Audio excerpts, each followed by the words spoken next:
Meter o shape só é difícil se você não aplicar os conceitos que eu vou te explicar dentro desses 4 pilares no vídeo de hoje. E se você fizer isso, cara, eu te garanto que vai ficar muito, mas muito mais fácil de você construir o que eu chamo de um corpo blindado, de um shape blindado. Um corpo com muito mais força, muito mais funcionalidade, também muito mais forma, muito mais estética. Com mais massa muscular, menos gordura, mais energia e muito mais testosterona. Também porque é isso que a gente constrói com os nossos alunos dentro do protocolo Shape Blindado, o meu programa de treinamento personalizado, e que se você quiser conhecer, é só clicar no primeiro link da descrição. Maravilha? Vamos lá. O primeiro pilar e que você precisa dominar quando o assunto é a construção de um físico, obviamente, é o treino, né? Isso é claro, isso é óbvio. E aqui eu separei hoje 7 elementos que vão compor esse treino de máxima eficiência, tá? O primeiro elemento aqui é ter uma divisão de treinos com uma frequência média alta. Então eu gosto muito de trabalhar e repetir o mesmo, seja o mesmo músculo ou o mesmo padrão de movimento, pelo menos 2 vezes na semana, tá? E aqui, é claro, a gente vai entender divisões de treino que comportem esse tipo de abordagem. Aqui a gente tem, cara, por exemplo, um full body de 3 a 4 vezes por semana cabe muito bem, um upper lower 2 vezes cabe muito bem, um push pull legs full body cabe muito bem, ou então um push pull legs upper lower também. E aí, cara, aqui pode deixar a criatividade imperar. Inclusive, o melhor modelo que eu gosto é o que eu chamo de um full body modificado, tá? Onde você não tem a obrigatoriedade de, por exemplo, trabalhar todas as musculaturas ou então todos os padrões de movimento, que seja um padrão de empurrar, um padrão de puxar, vertical, horizontal, seja também um movimento com dominância de quadril, com dominância de joelho. Você não tem essa obrigatoriedade de trabalhar isso em todo o treino. E sim conseguir moldar de acordo com o que é o seu volume semanal, com o que é a exigência que você tem desse trabalho geral e conseguir separar isso ao longo da semana sem essa obrigatoriedade. Para mim, esse é o ápice, é o suprassumo do que é uma divisão de treinos coerente, tá? E eu sempre gosto de respeitar, sempre faço com os meus alunos, pelo menos 2 estímulos do mesmo padrão de movimento, que vai culminar na musculatura sendo trabalhada 2 ou mais vezes na semana. Maravilha? O segundo item dentro do pilar de treino é um volume médio para baixo, né? E aqui é engraçado, porque hoje em dia o low volume também ganhou muito espaço, né? Então você tem a galera do high volume e a galera do low volume. E aí eu sempre observo o meio desses dois caminhos, né? Então tem a galera do low volume que, porra, se você fizer 4 séries por semana, já tá ótimo. Tem a galera do high volume que você tem que fazer 40 séries por semana. Então, pra galera do low volume, o que eu faço aqui é high volume, pra galera do high volume, o que eu faço aqui é low volume, né? Então, a ideia é que eu gosto sempre de trabalhar de 12 a 15 séries válidas por treino e também de 12 a 15 séries válidas por grupamento muscular ou por grupamento sinergista por semana. Tá certo? Então, eu sempre trabalho nessa mesma margem, tá? Isso significa que o excesso de séries que você for executar será considerado um volume lixo, né? Por quê? Hoje a gente sabe que o excesso de volume, além daquilo que é de fato recuperável para você, acaba não causando tanto efeito benéfico quanto muitas vezes se pensa, ao passo que você consegue normalizar a intensidade, normalizar a qualidade deste treino, tá? Dessas séries em si. Porque, claro, se você pega para analisar artigos, você vai ver que existe uma relação mesmo entre quanto mais volume você conseguir fazer, mais resultado você vai ter, principalmente em hipertrofia. Mas quando a gente joga primeiro a variável de força aqui, muitas vezes isso acaba não se embolando da forma como a gente gostaria. E segundo, né, quando a gente consegue normalizar a qualidade das séries, o elemento pode mudar um pouco de figura também, tá? E aí, observando, a gente percebe que não vai existir esse efeito benéfico extra. Por quê? Por causa de um negócio chamado hormese, tá certo? Então, muitas vezes a gente acha que, porra, quanto mais melhor, independente daquilo que for. Eu quero que você entenda, não sei se você está habituado com o conceito de hormese, tá? Mas pense aqui na linha horizontal, aqui no eixo da abscissa, como sendo o nível de estresse que você vai imprimir para o teu corpo. Então aqui a gente pode estar falando de volume, tá? Número de séries. Vamos botar aqui número de séries para ficar fácil de você entender. Enquanto aqui no eixo das ordenadas, aqui no eixo vertical, a gente vai ter o resultado que você vai gerar com isso. Tá certo? E aí você pode pensar em mais performance, mais hipertrofia, mais força. Você pode pensar nesse elemento. E é claro, aqui sempre séries com o máximo de qualidade possível. Você percebe que existe uma relação linear entre o aumento de séries, o aumento de volume, então, e a melhora nesse resultado, tá? Em até algum grau, beleza? Até aqui. Ao passo que, se você faz mais do que isso, você começa a perder um pouco de resultado. Eu vou te dar um exemplo prático que não tem nada a ver com treino, mas que vai ficar talvez às vezes mais fácil de você entender. Café, cafeína, tá? Então você vai lá, não tomou nada de café, tá puro, tá 100%, vem e toma uma xícara de café. Você toma uma xícara de café, você fica alerta, fica num estado ali legal, começa a ficar bem alerta. Você toma uma segunda xícara de café, cara, você fica mais alerta ainda, você fica meio que no prime ali, você tá, porra, tô voando, tô concentrado, não tá. Você chega numa conclusão que, pô, se eu tomei uma xícara, fiquei bem. Se eu tomei uma outra, fiquei muito bem, pô, eu vou tomar mais uma, que eu vou ficar melhor ainda. Aí você vem e toma uma terceira xícara. E aí sim, cara, você tá no. Você alcança ali um momento ápice da sua. Quase transcende. Seu olho chega a brilhar até. Você fica onipotente, onisciente, onipresente por um espaço de tempo curto ali. Maravilha. Você chega na conclusão que, pô, se eu tomei três e deu bom, vou tomar uma quarta também. E aí que começa o perigo. Você toma uma quarta xícara, você percebe que você começa a ficar um pouco mais, né, perdendo foco, assim, um pouco mais distraído. Você começa a prestar atenção em muitas coisas, meio que um TDAH, assim, você começa a ficar meio malucão. Você fala, opa, pode ser que o efeito da cafeína esteja passando, vou tomar mais um. Aí você toma mais um e o negócio piora, você começa a ficar meio malucão, você começa a ficar meio paranoico, meio louco. Até que você fala, porra, deve estar acabando o efeito, vou tomar mais um. E você toma mais um, você começa a ficar na merda. Você começa a ficar, porra, passando mal, suando, taquicardia com talo, tem que sentar num sofá para dar uma descansada. Então você começa a perceber que as relações por si só, elas têm em algum grau uma linearidade, mas depois, não é quanto mais melhor para sempre, tá? O que acaba acontecendo nesse exemplo do café e no próprio exemplo de volume de treino, é que às vezes você vai fazendo mais e mais e mais e mais, e acaba que você vai piorando, vai descendo essa curva aqui, e colhendo menos resultado do que você teria se você tivesse feito uma série a menos. Você mantendo a qualidade, é claro, isso aqui é um elemento longitudinal, né? A gente não está falando de uma sessão de treino apenas, mas como essa uma sessão vai influenciar as outras e outras e outras, tá certo? Então esse conceito de hormese também ele precisa ser entendido aqui para nós. Então, não necessariamente mais vai causar mais benefícios, tá? Isso porque vai atrapalhar a recuperação para o próximo exercício, tá certo? Ou também vai atrapalhar a recuperação para o próximo treino, daquela mesma musculatura ou padrão de movimento, ou então do treino de forma geral, tá? Pela fadiga excessiva que isso pode acabar gerando. Bom, vamos lá. Para o próximo item da nossa lista, a gente tem a escolha de exercícios, tá? E aqui eu gosto muito de trabalhar com exercícios compostos. Por quê? A gente está buscando um combo de força, forma e função. Então a gente tem que ser muito bem seletivo naquilo que a gente está escolhendo. Por quê? Porque a gente não tem tempo infinito para treinar e também a gente não tem nem a palavra não é nem disposição suficiente, mas é capacidade física para poder fazer tudo infinito. Então a gente precisa escolher. Né? Grande parte da vida é tomar decisões. E com isso você decide coisas, você tem que cortar todo o resto e ficar só naquilo que você escolheu. Dito isso, a gente precisa do melhor custo-benefício. E exercícios compostos serão esse melhor custo-benefício para nós. Isso significa, cara, que você deve esquecer exercícios isoladores. Um adendo, tá? Não é que você deve esquecer para sempre, que nunca mais você vai usar. Olhou um exercício isolador, tem que botar fogo no cara, queimar na fogueira como se fosse uma bruxa na Idade Média. Não, não é isso, né? A ideia aqui é que a gente tenha, cara, mais ou menos ali 80% do treino com exercícios compostos e 20% com isoladores, tá? É uma boa métrica para você pensar. Pode pensar no 90-10. Enfim, isoladores vão ser para dar um último tapa, assim, uma lapidação, para lapidar mesmo.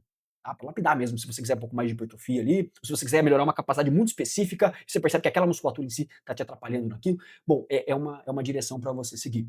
Tá? Mas em base, cara, escolha exercícios compostos que vão te ajudar muito nessa questão da força, também da forma, da estética e também da funcionalidade.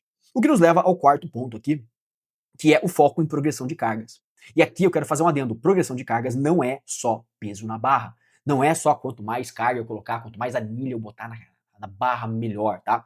Então, pra gente ter uma boa progressão de cargas, e aqui a gente tá falando se você consegue aumentar, por exemplo, o número de repetições que você faz, você aumentou, em tese, a progressão de cargas, você teve uma progressão de cargas, se você consegue diminuir a velocidade, no caso, aumentar a velocidade, né, ou diminuir a cadência entre os movimentos de concêntrica, você também está aumentando a carga em algum grau, conseguindo gerar mais potência, todos esses elementos acabam influenciando. E aqui, o grande ponto é que não existe treino sem controle. Tá? Não existe treino onde você vai anotar as cargas na cabeça. Não, você tem que ter um controle de treino, cara. Você tem que ter um controle de treino. Isso aqui é uma coisa que é muito simples e eu falo muito para os meus alunos, eu vou até puxar o meu aqui, o meu logbook de treinos, tá? Eu falo muito pra rapaziada dentro do protocolo Shape Blindado mesmo, que, cara, é um divisor de águas, tá? É uma coisa muito simples de se fazer, muito simples mesmo, tá? Zero trabalho. Você pode fazer no celular, eu gosto de fazer no papel, porque, porra, sei lá, eu sou das antigas, tá? Ficou tudo amassado que eu botei na mochila, ficou uma porcaria. Mas a ideia aqui é que você, cara, anote aqui, ó. Anota. Anota, paizão, anota. Então você consegue anotar aqui cargas, exercício, tempo de descanso, se você quiser. Você consegue anotar o tempo que você tá demorando no treino completo, o número de séries, a carga que você está usando, enfim, você consegue fazer um monte de coisa. E o que isso te beneficia, né? Você consegue ter controle do treino, você consegue ter controle do que você está fazendo hoje, do que você vai fazer amanhã, do que você fez ontem, e sempre perceber essa progressão, tá certo? Então, o que não é mensurado não pode ser gerenciado, tá? E lembre-se de uma coisa, cara, a progressão de carga, ela é a sua obrigação, tá? Por que eu te falo isso? Porque a progressão de carga nada mais é do que o feedback de que o teu conjunto entre estímulo, que é o treino, descanso, que é o não treino, né? E a tua alimentação, que é o material que você usa para poder reconstruir o teu corpo, está de acordo. Tá? Quando você não consegue progredir, significa que de fato você não está com esses elementos sempre alinhados e sempre ajustados. Tá certo? Então, perceba isso. O quinto elemento aqui do treino é o número de repetições. Eu gosto muito de baixas repetições, tá? 4 a 8 movimentos para mim tá excelente para que a gente possa pegar uma faixa que também funcione para aumento de força e também funcione para hipertrofia, para construção de massa muscular, tá bom? Eu não gosto de trabalhar com singles. Às vezes eu gosto, dependendo do jeito, se a gente for aplicar um cluster, por exemplo, eu gosto de trabalhar com singles, mas caso não, cara, caso seja séries lineares mesmo, 4 a 8 repetições tá excelente, tá bom? Isso porque a gente consegue ter essa faixa de repetições que consegue abarcar tanto força quanto hipertrofia, tá bom? Então significa que repetições altas não vão aparecer no treino, porque elas não são otimizadas para construção de força. Então, por mais que a gente saiba que repetições até 15 movimentos, se mantendo na mesma margem até a falha, vão te entregar a mesma hipertrofia, ou então repetições mais altas, e se você for até a falha, você também vai fazer uma mesma construção hipertrófica. A grande questão é que isso não se transfere para força em algum grau e a gente quer fazer essa construção geral, tá? Então força tem que estar na jogada também. O que nos leva ao sexto elemento, que são as repetições, a margem, dentro da margem de repetições, o quanto você vai chegar perto da falha. E eu gosto muito de manter aqui de 1 a 2 repetições na reserva, tá? Então imagina só, você vai chegar na falha, e é claro, isso vem com a experiência, né? Você vai treinando e vai conhecendo o teu corpo, vai entendendo como é que é uma repetição mais próxima da falha. A grande questão é que ao invés de você chegar na falha, você falhar, inclusive uma coisa que eu acredito piamente que você não deva fazer, falhar todas as séries do seu treino, isso é uma loucura, tá? Isso é uma loucura. E é uma cultura que tá enraizada, principalmente com a galera do high volume. Então o cara vai lá e faz, porra, sei lá, cara, 30 séries, o cara quer falhar em todas, entendeu? Isso gera um desgaste muito grande, tanto do sistema nervoso central, quanto também em elementos periféricos, cara, e prejudica muito a manutenção da qualidade desse esforço. Porque no treino a gente quer tentar manter o máximo de qualidade de esforço enquanto executa, para conseguir entregar o máximo de estímulo, sem que a fadiga tome conta do processo, entendeu? O que está totalmente combinado com esse outro elemento que a gente vai conversar daqui a pouco. Mas o fato, cara, é que se manter de 1 a 2 repetições na reserva. Tá? E é claro, não mais do que isso, porque começa a ficar muito longe, assim, 3, 4 da reserva começa a ficar muito fora de percepção, é muito fácil você se confundir. Então se mantém ali de 1 a 2 repetições, quando você começar a grindar com o peso, a brigar mesmo, fazer aquela grinding happy, aquela, porra, tá difícil de subir, mas tá subindo ainda.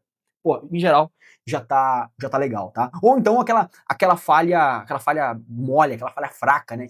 Porra, quando você desce o peso, tá na excêntrica aqui, você vai fazer uma concêntrica de novo e você vê que, pô, não vai. Você vê que não vai, você nem insiste, tá bom? Ou você vê que até iria, mas você ia ter que grindar muito, tá? E aí a próxima já não iria, então significa que você tá mais ou menos ali 2 da falha também, sem medo de ser feliz, tá?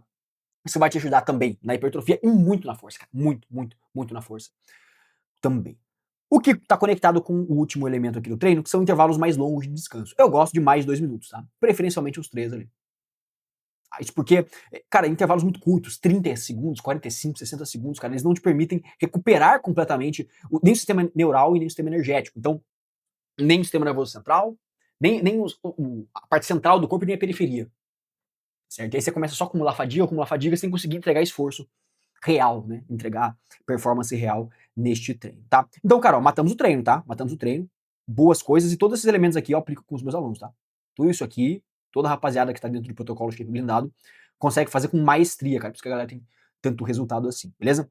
Vamos pro próximo pilar, que é o pilar da alimentação, que também é óbvio, é claro, você já sabia que precisa cuidar da alimentação. E aqui a gente vai ter três elementos, mas uma regra de ouro que eu gosto muito de comentar, tá? O primeiro elemento deste pilar são as calorias, tá?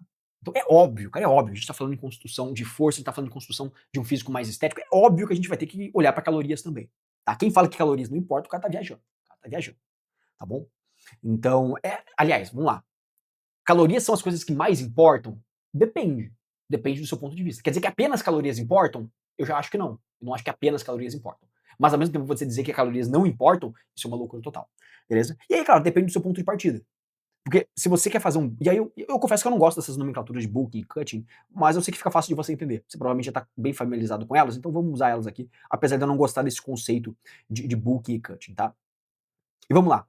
A depender do seu ponto de partida, você vai ter que secar bastante, a depender do seu ponto de partida, você já pode começar a fazer uma construção de massa muscular. E aqui, caso você queira secar primeiro, cara, 30 vezes o seu peso corporal é uma boa estimativa de calorias. Então, se você pesa 80 quilos, 30 vezes 80, 2.400, tá? Um bom ponto de partida para você. Se você quer fazer um bulk, então 35 vezes o seu peso corporal. 80 vezes 35 deve dar o quê? 2.600? Vamos ver. 80 vezes 35. 2.800 talvez? 2.800, tá? Então, você com 2.800 calorias também já tem um ponto de partida. É claro, sempre que a gente fala de alimentação, cara, não pode ser burro, né? Porque muitas vezes o cara quer encontrar uma fórmula perfeita para acertar de primeira. Isso não existe, tá? A ideia é que você estime, faça uma estimativa daquilo e você avalie como é que seu corpo se comporta com aquela quantidade calórica. Aí você avalia isso e a partir disso você toma uma decisão. Porra, se eu quero secar e eu tô numa uma quantidade de calorias ali, eu tô ganhando peso, opa, tem que inverter isso aí. Tira, saca caloria, tira e vê como é que teu corpo vai se adaptando. Ou ao contrário também, quero ganhar peso e aí quero ganhar massa muscular, então construir massa muscular e tô perdendo peso, porra, também inverta a balança. Você precisa ser inteligente, cara. Você precisa ser inteligente nesse quesito, sempre avaliando, beleza? O próximo elemento aqui é com a divisão de macronutrientes. Aqui a gente tem os três, óbvio, né? Proteína, gordura e carboidrato. Para proteína é interessante 1,6 2,2 gramas de proteína por quilo de peso corporal. Belezinha, isso aí já tá mais velho do que andar de costa. Aliás, andar de frente, né? Mais velho que andar de costa é meio esquisito. Vamos lá. Gordura de 1 a 1,2 gramas de gordura por quilo de peso corporal também, tá? Uma métrica interessante para você manter, vai te ajudar a se manter saciado também, não vai fazer com que você não perca, como é que eu posso dizer, cara? Performance fisiológica na produção hormonal geral, tá? Então, produção de todos os hormônios do teu corpo, para que você não se enrole com isso também, tá? E também, e não só hormônios também, cara, mas com diversos outros elementos que são dependentes de gordura, tá? E o resto, carboidrato. Aí você pode tochar completo tanque, entendeu? Chega no posto lá, na hora de abastecer o teu carro, fala, completa o tanque aí, chefe, você vai completar com carboidrato, tá? O que sobrar dessa matemática aqui, você enche de carbo, tá? O que nos leva à terceira regrinha aqui, o terceiro elemento da alimentação, que são os micronutrientes e que são muito importantes e muitas vezes negligenciados, tá? E aqui a ideia é que você faça escolhas de alimentos de qualidade para não ficar deficiente em nada. Às vezes as pessoas esquecem disso, né? E aí o cara quer fazer uma dieta extremamente flexível ou só quer comer bobeira, e o cara fica fazendo dietinha, pô, sei lá, tudo vira o comfort food para ele, sabe? E a grande questão é que muitas vezes ele vai recorrer muito a alimentos ultraprocessados que não vão ter uma densidade nutricional mesmo, tá? Então, de alimento de nutrição, principalmente quando se trata de micronutrientes, vasta, e aí o cara acaba se enrolando por conta disso. Isso porque tem uma regra de ouro que eu gosto muito de levar em consideração, que é assim: as calorias vão ditar como é que vai ser o seu peso. Tá? Então, se você vai ganhar peso, vai perder peso, como é que vai estar o teu balanço de peso. Os macronutrientes, então proteína, lipídios e carboidratos, né, vão determinar como é que vai ser a sua composição corporal, como é que ela vai mudar nesse processo. E os micronutrientes vão determinar como é que você se sente ao longo deste processo também. Se você ficar deficiente em muitos nutrientes, muitas vitaminas e minerais, você acaba tendo uma queda não só de performance na academia em si, né, só de mover peso e tal, mas também, cara, de se sentir bem mesmo, se sentir bem, sabe? Acaba tendo essa queda durante o processo, beleza? Então não negligencie esta regra de ouro. O que nos leva ao terceiro pilar, que é o descanso, e até aqui também sem novidades, tá? O que é que a gente vai ver aliás, sem novidades que eu digo é com relação aos pilares, né, mas eu entendo que dentro dos pilares você, principalmente com relação ao treino aqui, cara, com relação ao treino aqui eu abri o jogo mesmo de como a gente faz para construir resultados significativos com a rapaziada, tá? No descanso, a gente tem dois grandes elementos, que primeiro é a quantidade, isso aqui você já está careca de saber, a gente está falando aqui de 7 a 9 horas de sono por noite, é fundamental para que você possa se recuperar, para que você possa, não só a recuperação dos treinos em si, cara, mas a recuperação da vida, entendeu? Quando você dorme, uma série de cascatas hormonais acontecem durante o seu sono, são liberadas em momentos específicos, algumas regulações dentro do sono profundo, algumas liberações dentro do sono REM. Então, é fundamental que você durma de 9 horas por noite. Mas não basta só chegar e dormir de 7 a 9 horas por noite, como se você fosse ou como se qualquer 7 a 9 horas fosse tudo a mesma coisa. A ideia é que você também coloque qualidade nisso, e para qualidade você precisa fazer uma boa higiene do sono, tá certo? Eu tenho alguns vídeos no canal já explicando como é que você pode fazer uma boa higiene do sono, como é que você pode, de fato, levar o teu sono para outro nível, porque a ideia de ter um sono de mais qualidade é você conseguir transitar entre as fases do sono com, com a proporção correta. Então você passar o tempo necessário dentro de um estágio de sono REM, dentro do estágio de sono leve, dentro do estágio de sono profundo, e você poder alternar isso, fazer os ciclos corretamente ao longo da noite, né, de acordo com a arquitetura ideal que deveria ser o sono, beleza? Então, preste bastante atenção para a quantidade, isso aqui você já sabe, mas para a qualidade principalmente. Isso aqui, ó, isso aqui botar uma estrelinha do lado para você não esquecer.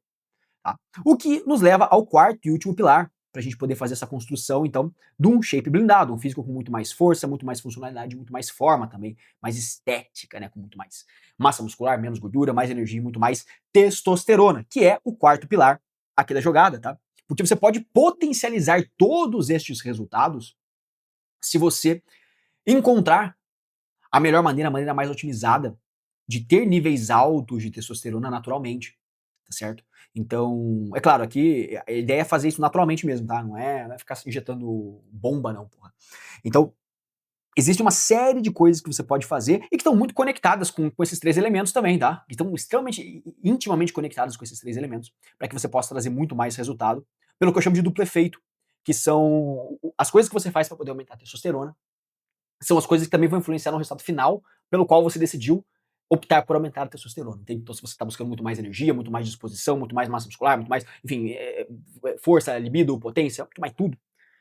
Quando você opta por aumentar a testosterona a fim de conseguir isso, os elementos que você precisa fazer para poder aumentar a testosterona, eles também vão influenciar diretamente nestes elementos de energia, e disposição, e libido, e potência, e força, e massa muscular, e o diabo de asa. Entendeu? Então, para que você possa aumentar a testosterona da melhor maneira possível, eu quero que você assista logo na sequência este vídeo aqui, onde eu te explico com detalhes como você pode fazer para explodir, cara, a sua testosterona de forma 100% natural, sem usar remédios, suplemento e muito menos anabolizante, tá?